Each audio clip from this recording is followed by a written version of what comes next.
आज हम कुछ समय के लिए पवित्र आत्मा के बारे में देखेंगे और पवित्र आत्मा का कुछ प्रकाशनों को, उस पवित्र आत्मा कौन है, पवित्र आत्मा के बारे में कुछ प्रकाशनों को आपके सामने में रखना चाहते हैं, पर एक होमवर्क भी आपके सामने रखना चाहते हैं।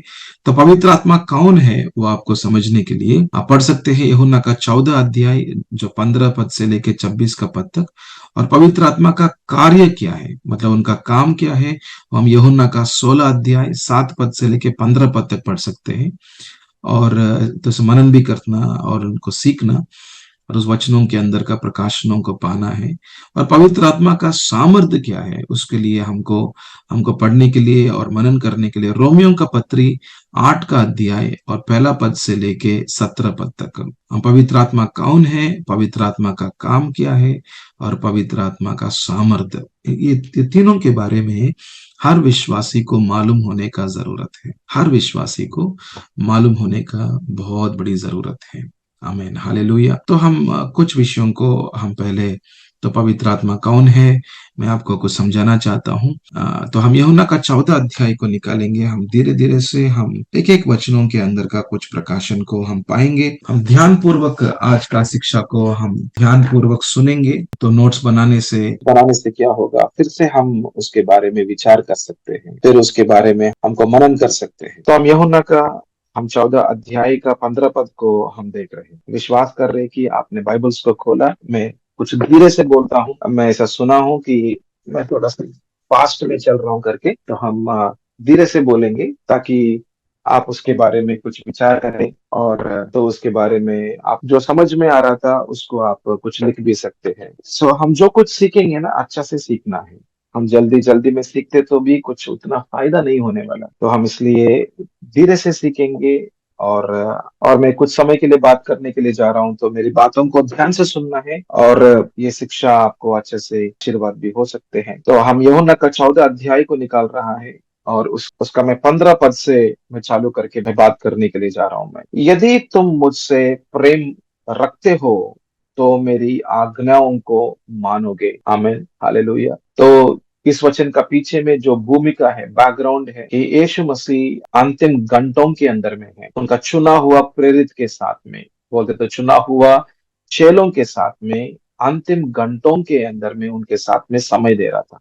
बोलते तो यीशु मसीह क्रूस के ऊपर में वो मरने के लिए जाने वाला है और उनका मृत्यु होने वाला है। और वो मृत्यु होने के पहले उनका चेलों के साथ में मुख्य प्रकाशनों को खोल के उनके साथ में बात करना चाहिए। महिमा से भरा हुआ सच्चाइयों को यीशु मसीह उनका चेलों के साथ में बात कर रहा था, और इसलिए ये तो बहुमूल्य विषय, तो यीशु मसीह के लिए बहुत प्रामुख्य का एक संदेश है। ये उनका चेलों के साथ में बात कर रहा था। देखना 15 पद के अंदर में ऐसा लिख रहा था कि पवित्र आत्मा का सहायता पाने के लिए एक बड़ी जरूरत की बात यहाँ पर बात कर रहा था। यदि एक विश्वासी का जीवन में पवित्र आत्मा का सहायता, यदि एक विश्वासी का जीवन में पवित्र आत्मा का सहायता चाहिए, उनको जरूरत है, तो उसके लिए उस विश्वासी का जीवन में एक विषय यहाँ पर बात कर रहा था, प्रेम रखना और आज्ञा का। तो एक तो प्रेम रखना और दूसरा तो आज्ञा को मानना, आज्ञा के अनुसार में चलना। ये एक निर्णय के ऊपर में आधार है ये विषय, तो विचार के ऊपर में आधार नहीं है। यदि विचार करते हैं तो विचार के अंदर में ही रहेगा, पर उसको कामों के अंदर में लेकर आने के लिए निर्णय लेना पड़ेगा।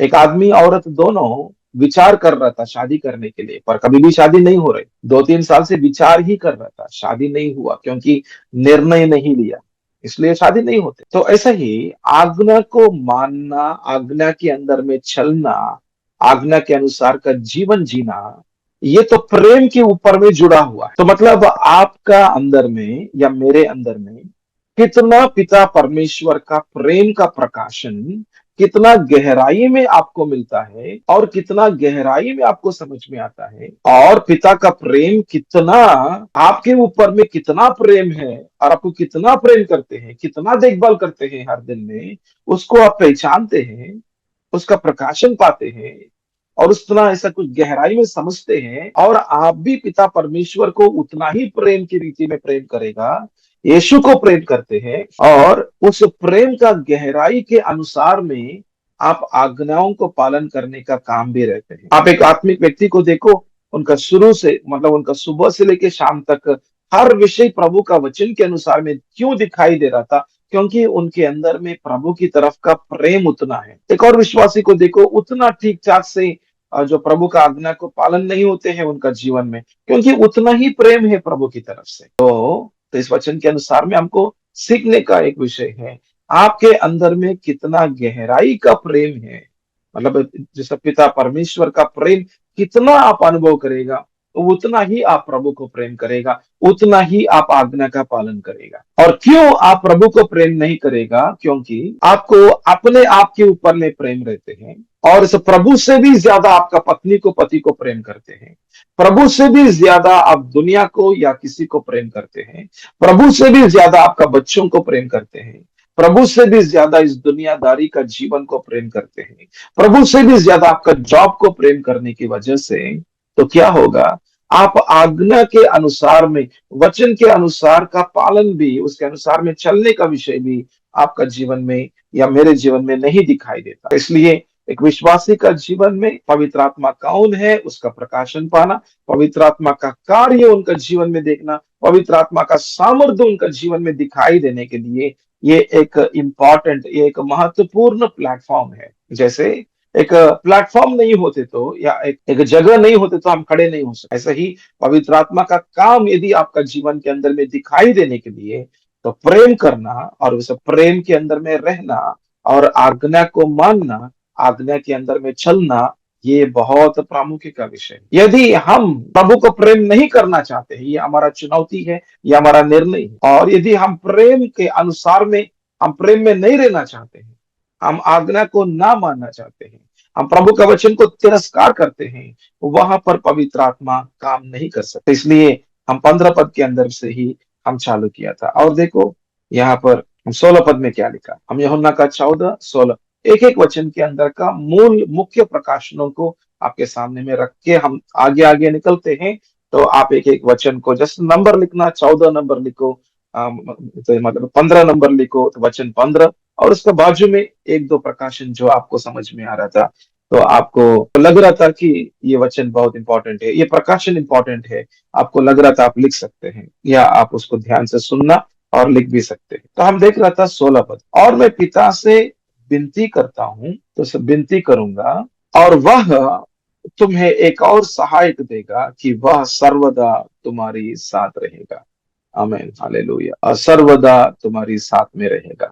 आमीन। आप देख सकते हैं यहाँ पर जो पवित्र आत्मा को प्राप्त करना, पवित्र आत्मा को स्वीकार करना एक बिना शर्त का विषय नहीं है। तो परमेश्वर का प्रेम पाना, तो परमेश्वर का प्रेम को अनुभव करना, ये तो बिना शर्त का विषय है। बोलते तो अविश्वासी को भी प्रभु का प्रेम मिल सकते हैं और उस विश्वासी को भी प्रभु का प्रेम मिल सकते हैं। ये कैसे मालूम? कैसे मालूम है? सूर्य सब लोगों के लिए दे रहा था प्रभु, अविश्वासी को दे रहा था, विश्वासी को भी दे रहा था। हवा सब लोगों के लिए दे रहा था, और ये धरती का अंदर का आशीर्वाद सब लोगों के लिए मिल रहा था। ये धरती, ये कौन, ये पृथ्वी कौन सृष्टि किया? प्रभु ने सृष्टि किया। सब लोगों को प्रेम मिल रहा था, पर सबके अंदर में पवित्र आत्मा नहीं आएगा, सबके अंदर में नहीं आएगा, केवल विश्वासी के अंदर में आएगा। क्योंकि जो व्यक्ति विश्वास करेगा यीशु मसीह प्रभु है और उद्धार करता है और मुक्तिदाता है करके विश्वास करेगा, उनके अंदर में पवित्र आत्मा आएगा। तो यहाँ पे आप देख सकते हैं, पवित्र आत्मा आना, एक व्यक्ति का जीवन के अंदर में आना, ये एक शर्तों के ऊपर में आधार है। मतलब यहाँ पर एक और प्रकाशन है, आशीर्वाद पाना है तो वो तो परमेश्वर का वचन के अनुसार में हमारा जीवन आना बहुत जरूरत है। मतलब जो भी शर्तों को प्रभु ने रखा था, आप यदि मेरे मार्ग में आओगे तो आपको सच्चाई मिल जाएगा। इसलिए यीशु ने बोला, मैं ही मार्ग हूं, मैं ही सच्चाई हूं। जब तक हम हमारा खुद का अपना चुनौती का जीवन, अपना निर्णय के अनुसार का जीवन, अपना जीवन को नहीं छोड़ेगा, तो प्रभु का आशीर्वादों को हम नहीं पा सकते हैं। तो इसलिए तो यहाँ पर देख सकते हैं कि और मैं पिता से विनती करूंगा, तो विनती करना, मध्यस्थी का प्रार्थना करना। यहाँ पर यीशु मसीह का कार्यों को यहाँ पर देख सकते हैं। यीशु मसीह क्या क्या कार्य करने के लिए जा रहा था। यीशु मसीह क्रूस के ऊपर में मरेगा, तीसरा दिन जी उठेगा, 40वां दिन तक इस दुनिया के अंदर में रहा, और 40 दिन के बाद में यीशु मसीह स्वर्गारोहण हुआ। और यीशु मसीह जीवंत परमेश्वर है करके कम से कम 500 लोग ने देखा है। ये एक जीवंत साक्ष्य है, ये एक साक्ष्य है जो 500 लोग ने उनका आंखों से देखा, यीशु मसीह जीवंत परमेश्वर है करके। और यीशु मसीह स्वर्ग में जाकर वो सिंहासन के ऊपर में वो तो सब बिठा दिया, उनको अधिकारिता दिया, और ये सारा भूमंडल को और ये सारा सृष्टि को चलाने वाला वो तो यीशु मसीह है। वो जीवित परमेश्वर है। और यीशु मसीह का दूसरा एक और कार्य भी है स्वर्ग में। वो क्या है? मध्यस्थी का प्रार्थना करने वाला, हमारे लिए मध्यस्थी करने वाला। वो एक सेवकाई है, यीशु को दिया गया एक और सेवकाई है। मतलब हमारा बारे में प्रार्थना चलेगा स्वर्ग में, हमारा बारे में मध्यस्थी का प्रार्थना होगा तो स्वर्ग में, हमारा बारे में स्मरण किया जाएगा, हमारा नाम स्वर्ग में सुनाई देगा। तो हमारा बारे में इतना एक एक प्रेम है प्रभु को। तो बोल रहा था मैं विनती करूंगा, मतलब एक काम है ये काम करने के लिए बोल रहा था, ये काम मैं करूंगा बोल रहा था। क्या विनती करेगा? मतलब यहाँ पर आप प्रार्थना का उसका मूल्यता को देख सकते हैं। बिना प्रार्थना से परमेश्वर का काम आगे नहीं होने वाला है। बिना प्रार्थना से, बिना प्रभु के ऊपर में आधार से प्रभु का काम नहीं दिखाई देने वाला है। हमको धोखा नहीं खाना है, और परमेश्वर के ऊपर में उंगली नहीं उठाना है, और अपने आप के ऊपर में दोष नहीं लगाना है, और शैतान के ऊपर में ऐसा ही दोष नहीं देना है, और कलीसिया के ऊपर में उंगली नहीं उठाना है, और पास्टर का नाम को बदनाम नहीं करना। हमने प्रार्थना नहीं किया इसलिए प्रभु का काम नहीं हुआ, ये हम जिम्मेदारी लेना है। आज तक पवित्र आत्मा का सामर्थ्य इसलिए नहीं मिला क्योंकि आपने प्रार्थना नहीं किया था। आपने ठीक ठाक में सीरियस की रीति में प्रार्थना ना करने की वजह से जो विनती का प्रार्थना, जो मध्यस्थी का प्रार्थना, जो सिंहासन का सामने आपके लिए मेरे लिए प्रार्थना कर रहा था, उस प्रार्थना में आप एक ही भवन नहीं हुआ है। उस प्रार्थना के अंदर में आप एक नहीं होने की वजह से स्वर्ग का काम अभी तक आपका जीवन में नहीं हुआ है। ये समझना, हमने बहुत बार सीखा है कि हमारे पिता तू जो स्वर्ग में है, तेरा नाम पवित्र माना जाए, तेरा राज्य आए, तेरा इच्छा जैसे स्वर्ग में पूरी होती है वैसे पृथ्वी पर मेरे जीवन में, मेरे परिवार में, मेरे बच्चों के जीवन में, और कलीसिया में, और समाज में, शहर में पूरा होना है। तो उसके लिए प्रार्थना करना है। जो मध्यस्थी का विनंती जो स्वर्ग में हो रहा है, उस विनंती के अंदर में पवित्र आत्मा हमको भी जुड़ा देते हैं और हमारा द्वारा प्रार्थना करवाते हैं। और प्रार्थना करवाने से क्या होगा? हम यीशु मसीह का प्रार्थना के साथ में जुड़कर पवित्र आत्मा का सहायता से स्वर्ग के अनुसार का प्रार्थना, वचन के अनुसार का प्रार्थना हमारी आत्मा के द्वारा वो प्रार्थना करवाएगा पवित्र आत्मा। हम क्या बोल रहा था? हम पिता परमेश्वर को, हे पिता परमेश्वर, आपका इच्छा जैसे स्वर्ग में पूरी होती है, मतलब पवित्र आत्मा मेरे अंदर में आना, पवित्र आत्मा का सामर्थ्य पाना, ये आपका इच्छा है प्रभु, ये आपका वायदा है प्रभु। ये वायदा जैसे स्वर्ग में आपका नजर में पूरी होती है वैसे ही मेरा जीवन के अंदर में पूरा हो करके हमको प्रार्थना करना है, हमको विनंती करना है यीशु के साथ में। और यीशु बोल रहा था यहाँ पर विनंती करूंगा बोल रहा था, मतलब विनंती करने के बाद में क्या होगा वो देखो, और वह तुम्हें एक और सहायक देगा। प्रार्थना के बाद में देगा करके बोल रहा था। मध्यस्थी का प्रार्थना करने के बाद में परमेश्वर यहाँ पर काम करेगा। वो ऑर्डर को हमको अच्छे से देखना है। तो हम प्रभु का वचनों को हमारा विचार के अनुसार में हम अर्थ नहीं निकालना है। तो प्रभु का वचन का अर्थ प्रभु का वचन के अनुसार में ही देखना। यहाँ पर देखो ऊपर में लिखा है विनंती, नीचे में लिखा है देगा। बोलते तो मध्यस्थी का प्रार्थना, प्रार्थना के बाद में ही परमेश्वर का काम होने वाला है। आपका जीवन में अभी तक पवित्र आत्मा का सामर्थ्य इसलिए नहीं आया क्योंकि आप प्रार्थना 1 मिनट के लिए करेगा, 1 घंटे के लिए करेगा, छोड़ देगा। जब तक ये प्रार्थना का उत्तर नहीं मिलेगा तब तक हम प्रभु का पांव को नहीं छोड़ना है। और इस रीति में कौन है? जो कमिटेड व्यक्ति है, बोलते तो समर्पण किया हुआ व्यक्ति और प्रभु को ही प्रेम करना चाहते। ऊपर में लिखा हुआ ना 15 पद बहुत इंपॉर्टेंट भूमिका है, वो बैकग्राउंड है। पवित्र आत्मा का सामर्थ्य पाने के लिए बैकग्राउंड है वो। यदि वो नहीं है तो ये नहीं है। यदि प्रभु को प्रेम करने का समर्पण नहीं है और प्रभु का प्रेम पाना, प्रभु के साथ का संबंध बोलते हैं उसको, प्रभु के साथ का संबंध। और इस प्रभु का साथ का संबंध बोलते तो परमेश्वर का राज्य में रहने का जीवन। मैं थोड़ा सा कुछ शब्दों को ऐड कर रहा हूं, मैं समझने के लिए कोशिश करना। तो प्रभु का राज्य बोलते तो केवल, मतलब प्रभु का राज्य बोलते तो वो एक संबंध का जीवन है। अब प्रभु के साथ का संबंध का जीवन में, प्रेम का जीवन में यदि आपका एक निर्णय नहीं होते हैं तो निर्णय ना लेने वाला व्यक्ति क्या करेगा? इस तरफ में रहेगा, उस तरफ में रहेगा। वो दो तरफ में चलते रहेगा। और ऐसा दो तरफ में चलने वालों को इतना बड़ा आशीर्वाद नहीं मिलने वाला है। पवित्र आत्मा का सामर्थ्य मिलना, पवित्र आत्मा का बपतिस्मा मिलना, पवित्र आत्मा की तरफ से एक शक्ति मिलना और यीशु का नाम का अधिकारिता को इस्तेमाल करना, ये सबका जीवन में नहीं होने वाला है। ये सबका जीवन के द्वारा भी नहीं दिखाने वाला है। उनका जीवन ऊपर ऊपर में चलते रहेगा। और प्रभु को ज्यादा लोगों का भी जरूरत नहीं है। प्रभु को एक व्यक्ति काफी है। प्रभु को एक व्यक्ति काफी है।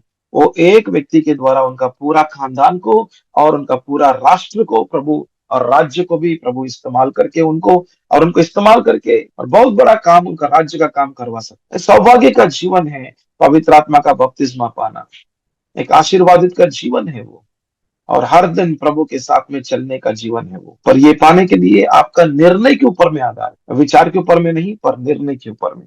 पर यहाँ पर देख रहा था प्रार्थना कितना महत्वपूर्ण का विषय। तो प्रार्थना बहुत महत्वपूर्ण का विषय। यदि हम प्रार्थना ना करेंगे तो परमेश्वर का कार्य नहीं दिखाई देगा। इसलिए जो कलीसिया के अंदर में हम ऐसा भी आएंगे, जो व्यक्ति के जीवन में प्रार्थना नहीं है तो उस व्यक्ति का जीवन में प्रभु का कार्य भी बहुत कम है। हम दूसरों के ऊपर में आधार नहीं हो सकते। आपका आत्मिक जीवन का जिम्मेदारी आप खुद लेना है। कलीसिया आपको सहायता करेगा प्रभु का मार्गों में चलने के लिए, पर आपका आत्मिक जीवन का जिम्मेदारी आप लेना पड़ेगा। यदि आप नहीं लेते हैं तो इसका मतलब है कि उसका मूल्यता आपको नहीं मालूम है। आपका बच्चों का जिम्मेदारी आप नहीं लेते तो इसका अर्थ है कि आप आपका बच्चों का बारे में उतना मूल्य की रीति में नहीं देखते हैं। ऐसा भी परिवार रहते हैं जो उनका बच्चों को देखभाल नहीं करते, क्योंकि उनको बच्चे क्या है, कुछ भी नहीं, पैदा करना छोड़ देना। पर कुछ परिवार देखो वो बच्चों को बहुत देखभाल करते हैं, क्योंकि उनको मालूम है कि बच्चे लोग कितना मूल्य है। ऐसा ही आपका आत्मिक जीवन के ऊपर में क्यों आप देखभाल नहीं करते हैं, क्योंकि आत्मिक जीवन के ऊपर में उतना मूल्य की तरह नहीं सोचते हैं। आप आपका शरीर के बारे में थोड़ा सा दाग आते तो मुंह के ऊपर में काला दाग आ गया ना, हम डॉक्टर के पीछे में, इसके पीछे में, ऑइंटमेंट के पीछे में इतना ज्यादा चले जाते हैं, क्योंकि हमारा मुंह के ऊपर भी उतना ख्याल रखते हैं। पर ऐसे ही आत्मिक जीवन के अंदर में ख्याल क्यों नहीं रखते हैं, और क्यों हमको पवित्र आत्मा का बिना सामर्थ्य से कैसे जिएंगे हम आत्मिक जीवन के अंदर में। आपका जरूरत है, एक कदम उठाना है, मुझको पवित्र आत्मा का सामर्थ्य चाहिए और पवित्र आत्मा का बपतिस्मा पाना बहुत जरूरत है। इसलिए प्रभु ने बोला यरूशलेम में ही ठहरो, आगे मत जाओ। यरूशलेम में ही ठहरो, आगे मत जाओ, क्योंकि आगे नहीं जा सकते। आप मेरा सेवकाई नहीं कर सकते। आप मेरे को, इस दुनिया को, आप मैं कौन हूं, मतलब मैं जिंदा परमेश्वर हूं करके आपका जीवन के द्वारा प्रकट होना चाहिए। तो आपको पवित्र आत्मा का बपतिस्मा चाहिए। तो इसलिए आप यरूशलेम में ही ठहरो। हम प्रेरितों काम का पहला अध्याय के अंदर में हम देखते हैं यरूशलेम में ही ठहरो और पवित्र आत्मा आपके ऊपर में आएगा। ये वायदा पूरा होगा, और ये वायदा पूरा होने के लिए आपको प्रार्थना करना है। इसलिए बोला तो यीशु मसीह ने प्रार्थना करने के लिए, इसलिए लोग ने क्या किया, 120 लोग ने यरूशलेम के अंदर में 10 दिन के लिए प्रार्थना में लगातार रहा। दिन रात दिन रात दिन रात प्रार्थना प्रार्थना प्रार्थना, क्योंकि प्रभु का वायदा पूरा होना। यहाँ पर भी यीशु मसीह वही बोल रहा था, और मैं पिता से विनती करूंगा। यहाँ पर पिता मतलब एक संबंध, और हम परमेश्वर का पुत्र और हमारे लिए मध्यस्थी करने वाला यीशु, और प्रार्थना का महत्व और मध्यस्थी हमारे लिए प्रार्थना करने का महत्व, और ये सब कुछ के द्वारा वायदा पूरा होगा। पिता आपके ऊपर में पवित्र आत्मा को भेजेगा। तो देखना, तो पिता परमेश्वर का काम होते हैं ऑर्डर के हिसाब से, आपका ऑर्डर के हिसाब से नहीं। आपका विचार के अनुसार में प्रभु काम नहीं करेगा। हम दिन भर ये शब्द बोलना पड़ेगा, मैं प्रभु नहीं हूं, प्रभु प्रभु है। मेरा जीवन का प्रभु मैं नहीं हूं, मेरा जीवन का प्रभु यीशु मसीह है।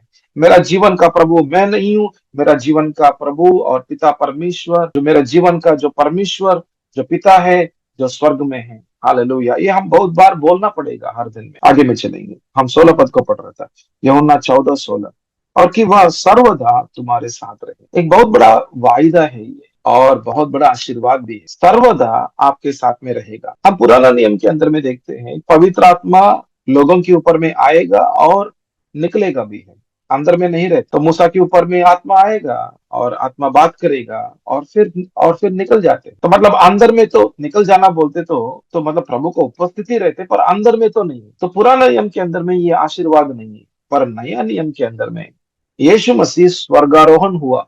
यीशु मसीह स्वर्गारोहण हुआ, इसको समझना है, ध्यान से सुनना है ये प्रकाशन को, बहुत अच्छा प्रकाशन। जब तक यीशु मसीह उनका चेलों के साथ में था, तब चेलों को कुछ भी फिक्र नहीं था।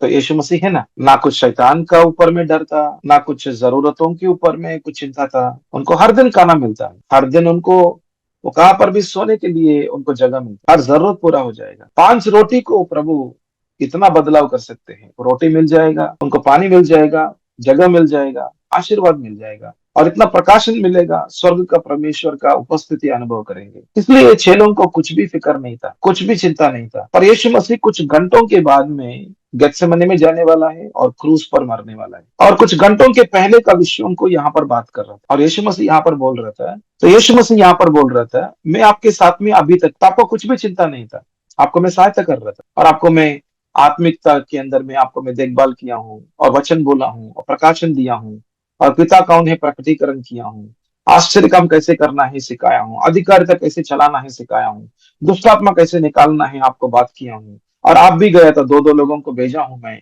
और दुष्ट आत्माओं को निकाल के आया। तो बहुत अच्छे से आपको मैंने सिखा के मेरा उपस्थिति आपके साथ में है ना, इसलिए आप कुछ भी चिंता नहीं था। पर ध्यान से सुनो कि मैं कुछ दिनों के बाद में, या कुछ घंटों के बाद में, कुछ दिनों के बाद में मैं आपसे छोड़ के जाने वाला हूँ, क्योंकि मैं पिता से आया और मैं पिता के पास में जाने वाला हूँ। तो मैं तो खुद परमेश्वर हूं मैं, मतलब शुरुआत, तो हम उत्पत्ति का पहला अध्याय पहला पद के पहले में, मतलब शुरुआत में जो परमेश्वर ने स्वर्गों को और पृथ्वी को जो सृष्टि किया, पर सृष्टि के पहले भी मैं हूं, मैं अब्राहम के पहले भी मैं हूं, और मैं अनंत काल का परमेश्वर हूं। यीशु अनंत काल का परमेश्वर है, और अभी भी अनंत काल का परमेश्वर है। पर मध्य में क्या हुआ बोलते तो, यीशु मसीह एक मनुष्य की रीति में इस दुनिया के अंदर में आया, क्योंकि बोलते तो मनुष्य का सारा पापों को उनके ऊपर में लेना, और क्रूस पर मरना, और मनुष्य को फिर से जो परमेश्वर के साथ में जुड़ाना, ये तो महान योजना। पर विषय क्या है यहाँ पे, यीशु उनका चेलों को छोड़ के जाने वाला, तब चेलों को बहुत चिंता होने वाला है,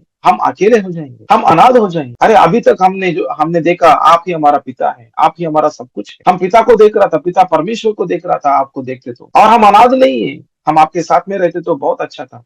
अभी आप बोल रहा था आप हमसे छोड़ के जाएगा, हम क्या हो जाएंगे, हम कैसे हो जाए, कैसे इस दुनिया के अंदर में कैसे जिएंगे हम, हमको डर लगते हैं, हमारे अंदर भद्रता नहीं है, हम कल का चिंता रहते हैं, हम क्या करेंगे, हम हमारा घर को छोड़ दिया, हमारा गांव को छोड़ दिया, हमारा कामों को छोड़कर आपका पीछे पीछे आया, हमको आप मध्यस्थ में छोड़ के चले जाएगा, आप क्या आप छोड़ के चले जाएगा यहाँ पर मध्य में, इस दुनिया में हम क्या हो जाएंगे, हमको छोड़ के जाते तो क्या हो जाएंगे करके उनका विचार चल रहा था, तो उनका चेलों का अंदर का विचार चल रहा था।